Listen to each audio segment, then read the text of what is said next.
Hello guys, I hope you all are well. Guys, आज हम solve कर रहे हैं question number 29, cash flow statement, class 12th।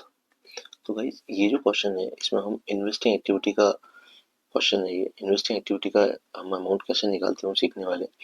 So start करने से पहले छोटी सी इन्फॉर्मेशन गाइस, मेरा चैनल है एक्सेस टू कॉमर्स और मेरा एप्लीकेशन है E2C जो आपको गूगल प्ले स्टोर पर मिलेगा।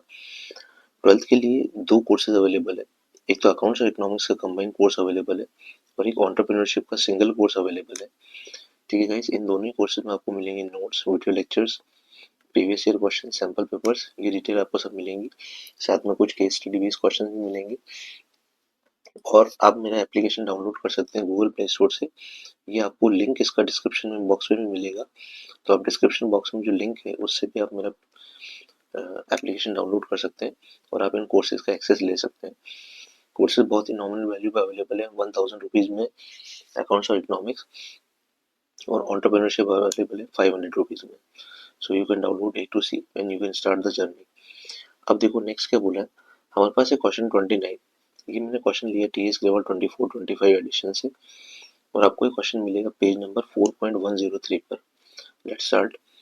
Calculate cash flow from investing activity. हमें इसमें सिर्फ इन्वेस्टिंग एक्टिविटी वाला कैश फ्लो निकालना है। अब देखो, किसी भी क्वेश्चन को रीड करने से पहले आपको ध्यान रखना होगा कि प्रीवियस ईयर कौन सा है और करंट ईयर कौन सा है। देखो यहाँ पे मुझे दिखता है साफ कि ये मेरा प्रीवियस ईयर है और ये मेरा करंट ईयर है। एग्जाम में इस चीज को नोट करना बहुत जरूरी है। अगर ये उल्टा सीधा हो गया तो पूरा क्वेश्चन गलत हो जाएगा, मैच नहीं होगा। This is most important thing for cash flow statement, entire cash flow statement. ये प्रीवियस ईयर कहाँ है और करंट ईयर कहाँ है। ठीक है, तो इन्वेस्टमेंट इन लैंड, ओपनिंग बैलेंस था 3 लाख और क्लोजिंग बैलेंस भी 3 लाख। तो लैंड में जो इन्वेस्टमेंट है उसकी वैल्यू में कोई चेंज नहीं है। शेयर्स इन दामोदर लिमिटेड, हमने दामोदर लिमिटेड के शेयर्स परचेज कर रखे हैं। 1,50,000 के थे और अभी 1,50,000 के, कोई चेंज नहीं है। 12% लॉन्ग टर्म इन्वेस्टमेंट, 50 से हो गए 80, तो हमें लॉन्ग टर्म इन्वेस्टमेंट अकाउंट बना के देखना पड़ेगा। प्लांटिंग मशीनरी 6 लाख से 7,50,000, पेटेंट से हमारे पास 1 लाख से 70,000, गुडविल है हमारे पास 1 लाख से 1,50,000। तो गाइस ये सब चेंजेस हैं जो हमें देखने पड़ेंगे। ठीक है, इन्वेस्टिंग एक्टिविटी निकालते समय ये सारी चेंजेस अगर हमने इनक्लूड कर दिए सही से तो हमारा क्वेश्चन एकदम करेक्ट हो जाएगा। सबसे पहले देखते हैं हम, ये तो हुई बेसिक इन्फॉर्मेशन। अब हमारे पास एडिशनल इन्फॉर्मेशन है। A piece of land was purchased as an investment out of surplus. It was let out for commercial purpose and the rent received was 20,000। ये हमारी इन्वेस्टिंग एक्टिविटी की इनकम है। ठीक है, तो इन्वेस्टिंग एक्टिविटी में जाएगी 20,000। Dividend received from Damodar limited at the rate of 12%, ये भी हमें निकालना है। Patents written off to the extent of ₹20,000, हमने राइट ऑफ कर दिए पेटेंट्स, और कुछ पेटेंट्स को हमने बेच दिया प्रॉफिट पे, वो भी हमें निकालना पड़ेगा। अब machine costing 80,000, depreciation provided thereon 30,000, वो सोल्ड फॉर 35,000। ठीक है, ये प्रॉफिट भी निकालना पड़ेगा और साथ साथ में मशीन अकाउंट बनाना पड़ेगा। डेप्रिसिएशन है 70,000 जो हमने करंट ईयर में चार्ज किया है। ठीक है, during the year 12% investments were purchase for ₹1 lakh and some investments were sold at a profit of 10,000। ये भी हमें इन्वेस्टमेंट अकाउंट बनाना पड़ेगा, 12% investment account. Interest on investment for the year was duly received, interest कितना बनता है वो भी हमें निकालना पड़ेगा। तो गाइस इस क्वेश्चन में बहुत सारी चीजें एक साथ हमें दे रखी है, हम एक ही पॉइंट को करते जाएंगे और हम लोग कुछ बेसिक कैलकुलेशन भी करेंगे, अकाउंट्स भी बनाएंगे जिससे हमारे पास कोई मिसिंग फिगर मिल जाए हमें। ठीक है, सबसे पहले रेंट रिसीव्ड। देखो लैंड कितना था, ओपनिंग बैलेंस है 3 लाख, क्लोजिंग बैलेंस भी 3 लाख। रेंट का ओपनिंग और क्लोजिंग बैलेंस सेम है, सिर्फ रेंटल इनकम आ रही है लैंड से, वो रेंटल इनकम आ रही है 20,000, तो हम यहाँ पे लिख देंगे रेंट रिसीव्ड। ये हमारे लिए पॉजिटिव है क्योंकि कैश इनफ्लो है, तो यहाँ पे लिख देंगे रेंट रिसीव्ड 20,000। ठीक है गाइस, ये एक इनकम हो गई हमारी इन्वेस्टिंग एक्टिविटी से। अब ये हमारा पॉइंट हो चुका है, इस पर टिक लगा दो। एग्जाम में हमेशा प्रैक्टिस रखो कि जो पॉइंट होते जाए उसे टिक लगाते जाओ, इससे आपको कोई भी पॉइंट छूटेगा नहीं। ठीक है, next is dividend receive from Damodar limited 12%। अब देखो dividend shares in Damodar limited कितने, 150 150। ठीक है, तो 150 का 12%, 1,50,000 इंटू 12% हमें निकालना है। ठीक है, मैं निकाल देता हूँ, जस्ट होल्ड। 1,50,000 इंटू 12%, 18,000 रुपये। ₹18,000 हमें डिविडेंड रिसीव हुआ है, ये हमारी इनकम में कैश इनफ्लो है। यहाँ पे साफ लिख दिया रिसीव्ड, रिसीव्ड मतलब कैश इनफ्लो, तो यहाँ पे हम लिख देंगे डिविडेंड रिसीव्ड, डिविडेंड रिसीव्ड 18,000, ये हमारा पॉजिटिव फिगर है क्योंकि हमें कैश इनफ्लो हमारा, ठीक है। नेक्स्ट देखते हैं पेटेंट रिटर्न। अच्छा, अब यहाँ पे भी देख लेते हैं हम लोग। देखो 12% इन्वेस्टमेंट से 50 से 80,000, 50 से 80 हो रहे हैं, इन्वेस्टमेंट बढ़ रहे हैं। और साथ में हमें बोला है during the year 12% investment for purchase for ₹1 lakh and some investments are sold at a profit of 10,000, ठीक है। और इंटरेस्ट भी हमें मिला है, तो हमें 12% इन्वेस्टमेंट अकाउंट बनाना पड़ेगा। देखो मैंने फॉर्मेट बना रखा है यहाँ पे। ओपनिंग बैलेंस हमारा 50 और क्लोजिंग बैलेंस है 80, ठीक है। तो सबसे पहले हम ओपनिंग और क्लोजिंग बैलेंस पुट कर देते हैं। इन्वेस्टमेंट हमारा असेट है, तो उसका ओपनिंग बैलेंस होगा डेबिट, ठीक है। हमेशा याद रखो असेट्स का बैलेंस डेबिट होता है। 50,000 हमने पुट कर दिया। क्लोजिंग बैलेंस हमारा 80 है, तो क्रेडिट साइड में यहाँ पे लिख देते हैं बाय बैलेंस कैरिड डाउन, ये हो गया 80,000, ठीक है गाइस। ये फर्स्ट की चीज कंप्लीट होगी। नेक्स्ट हमें बोला है during the year 12% investment for purchase for ₹1 lakh, 1 lakh के इन्वेस्टमेंट हमने परचेज किए, तो हम एंट्री क्या करेंगे, investment account debit to bank, ये हमने परचेज किया, यहाँ पे लिख देते हैं 1 लाख, ठीक है। Next sum investments were sold at a profit of 10,000, अब कितने इन्वेस्टमेंट बेचे हमें पता नहीं है, ठीक है। तो हमें क्या करना पड़ेगा यहाँ पे, जो 10,000 का प्रॉफिट है पहले वो बुक कर लेते हैं। Investment account debit to statement of P&L। हमने जो 12,000 का प्रॉफिट, 10,000 का प्रॉफिट है वो हमने P&L में डाला हुआ, तो इसको हम P&L में पुट कर देते हैं। अब हम बैलेंसिंग फिगर निकाल लेते हैं, ठीक है। जो भी हमारा बैलेंसिंग फिगर आएगा वो हमारा इन्वेस्टमेंट का सेल होगा, ठीक है। तो देखो इधर टोटल आ रहा है हमारा 1,60,000, ठीक है guys. This is 1,60,000, this is also 1,60,000। अब 1,60,000 में से हम 80 को माइनस कर दें, तो हमारा बैलेंसिंग फिगर आ रहा है 80,000। मतलब हमने जो इन्वेस्टमेंट बेचा है वो हमने कितने रुपए में बेचा है, 80,000 रुपीज में बेचा है, ठीक है। 70 का इन्वेस्टमेंट हमने 80 में बेचा, तभी हमें 10,000 का प्रॉफिट हुआ है, ठीक। तो हमारे लिए इन्वेस्टिंग एक्टिविटी के लिए ये प्रॉफिट का फिगर काम का है हमारे लिए, और ये भी हमारे काम का है।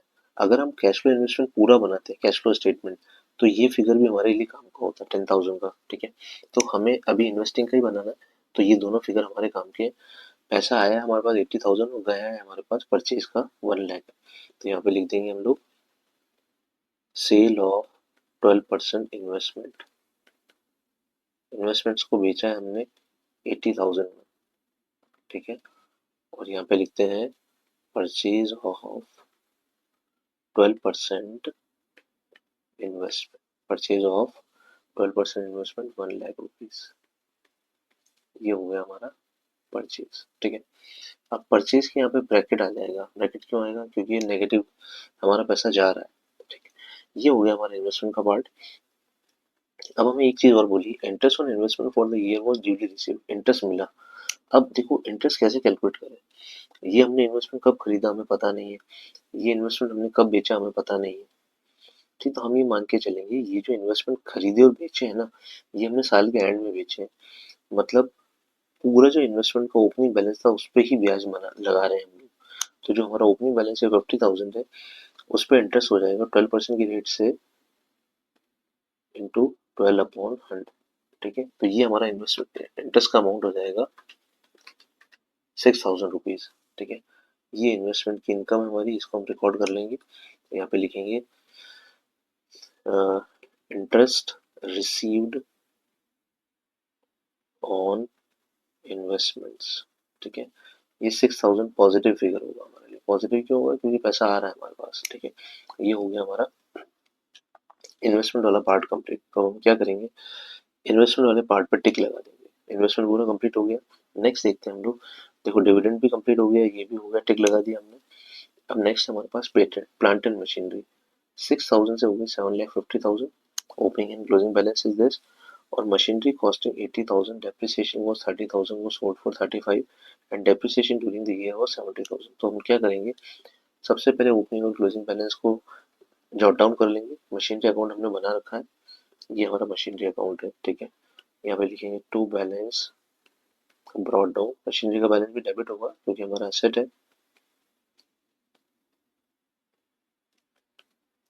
6 lakhs, और यहाँ पे लिख देते हैं closing balance bye balance carried down 7,50,000।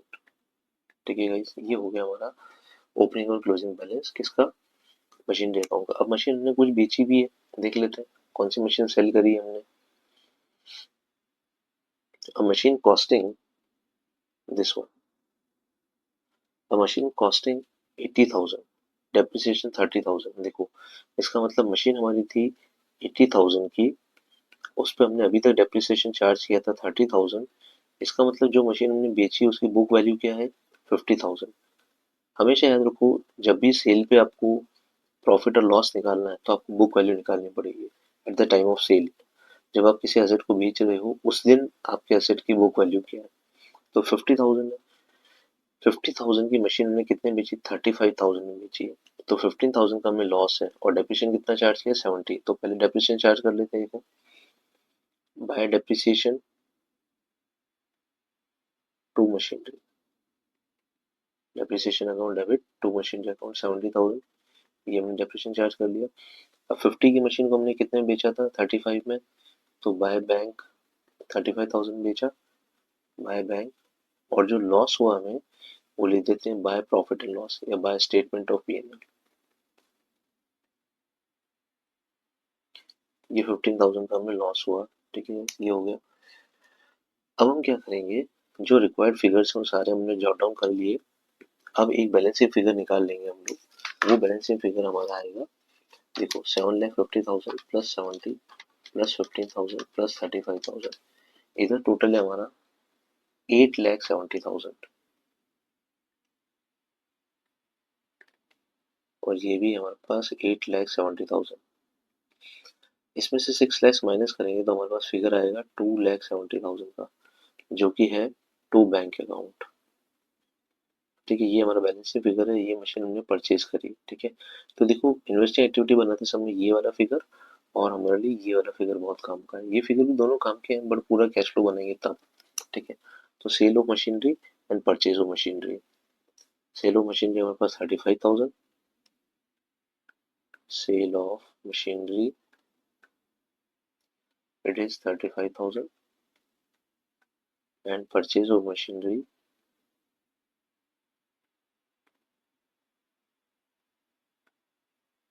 it is 2,70,000। ये हो गया एक नेगेटिव फिगर। नेगेटिव क्यों हुआ, जस्ट बिकॉज हमने मशीन परचेज करी तो कैश आउटफ्लो हुआ हमारे लिए। तो देखो मशीन से रिलेटेड सारा काम हो गया हमारा, ठीक है। अब हमारे पास देखो मशीनरी का कंप्लीट हो गया। पेटेंट्स, पेटेंट्स है 1 लाख से 70,000, ठीक है। फिर हमें कुछ बोला भी पेटेंट्स के बारे में, पेटेंट्स की कुछ इन्फॉर्मेशन भी हमें दे रखी है। देखो क्या इन्फॉर्मेशन दी है पेटेंट्स के लिए, patents written off to the extent of 20,000, some patents were sold at a profit of 10,000। तो मतलब दो इन्फॉर्मेशन अवेलेबल है हमारे पास, ओपनिंग और क्लोजिंग बैलेंस है 1 लाख और 70,000। हम पेटेंट अकाउंट बना लेते हैं। ओपनिंग इन्वेस्टमेंट, ओपनिंग बैलेंस है हमारे पास 1 lakh, to balance brought down 1 lakh, और मैं यहीं पे लिख देता हूँ by balance carried down it would be 70,000, ठीक है। अब पेटेंट राइट ऑफ कितने की ये भी देख लेते हैं, ठीक है। See this, patents written off to the extent 20,000, 20,000 की पेटेंट्स को राइट ऑफ किया, और कुछ पेटेंट्स को हमने बेचा है 10,000 के प्रॉफिट पे, तो दोनों बुक कर लेते हैं हम लोग। जो हमने पेटेंट्स राइट ऑफ किए उनके लिए एंट्री होगी by statement of PNL to patents, it would be 20,000, ठीक है। और जो हमने पेटेंट को बेचा और हमें प्रॉफिट हुआ तो वो प्रॉफिट कहाँ चला जाएगा, patents account debit to statement of PNL, 10,000 का प्रॉफिट है, ठीक है गाइस। अब हम एक बैलेंसिंग फिगर निकाल लेते हैं इससे, this would be 1,10,000 and this would be 1,10,000, ठीक है, माइनस 90,000, तो ये हो जाएगा 20,000। ये बैलेंसिंग फिगर है।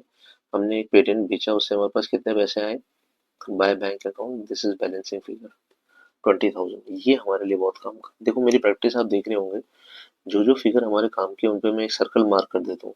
एग्जाम में भी आप ऐसा कर सकते हो, वरना कैश फ्लो स्टेटमेंट जब पूरा आएगा ना तो आप फिगर्स हो सकता है भूल भी जाए, इसलिए गोला मार्क कर दो, एक सर्कल मार्क कर दो, ठीक है। बाय बैंक हो गया 20,000, यहाँ पे लिख देते हैं sale of patents, sale of patents, it would be 20,000 positive cash inflow हमारे लिए, तो पॉजिटिव फिगर हो जाएगा, ठीक है गाइस। ये हो गया एक और पेटेंट्स का वाला पार्ट, ठीक। ये सारे पार्ट हो चुके हैं हमारे कंप्लीट, देखो मैंने सब पे टिक लगा दिए। अब देखो एक लास्ट और है हमारे पास, गुडविल। गुडविल 1 से कितनी होगी, 1,50,000, तो परचेज हो रही है गुडविल 1 से 150 हो रही है, तो यहाँ पे लिख देंगे purchase of goodwill, purchase of goodwill is 50,000 negative. ये हो गया नेगेटिव फिगर जस्ट बिकॉज हमारा पैसा गया है, ठीक है। अब इन सबकी टोटल कर लेते हैं हम लोग, 20,000 plus 18 plus 80,000 minus 1 lakh plus 6,000 plus 35,000 minus 270 minus 20,000 minus 50,000, ठीक है। और एक फिगर हमारा है 1 लाख हो गया, 20,000 हो गया, सेल ऑफ इन्वेस्टमेंट हमारा 80,000 हो गया, परफेक्ट। 20,000 हो गया, 80,000 हमारा सेल ऑफ इन्वेस्टमेंट है, हमारा 12% इन्वेस्टमेंट हमने बेचा है, investment that is investment 80,000, perfect है। नो ये 80,000 आ गया हमारे पास बैंक अकाउंट बैलेंस, ठीक है। वापिस एक बार टोटल कर लेते हैं इसका, 80,000 है हमारे पास,